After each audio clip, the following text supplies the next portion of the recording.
Donc, pour parler de la CNV, bah, c'est important pour moi de revenir à son fondateur qui est Marshall Rosenberg, parce que la CNV en fait est née de son histoire.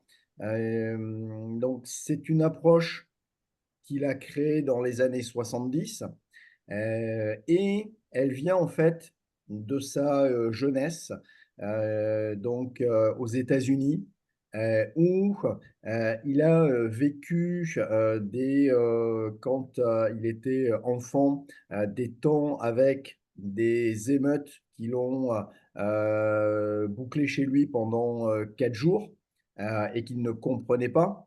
Il a également vécu la discrimination, les agressions parce qu'il était blanc et juif. Pareil, ça, il ne le comprenait pas.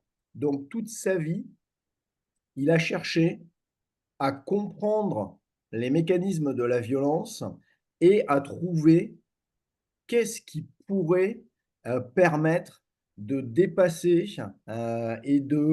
d'être en lien sans violence ou au-delà de la violence. Et donc, dans un premier temps, ça l'a amené à faire des études de psychologie. Donc, il va aller jusqu'à un doctorat de psychologie. Il va travailler avec un des plus grands psychologues humanistes qui est Carl Rogers. Il va travailler en clinique, il va travailler en cabinet.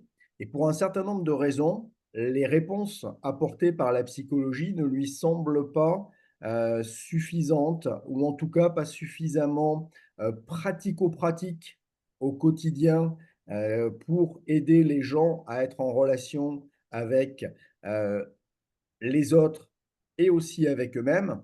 Et c'est ce qui va l'amener à déployer cette idée de CNV.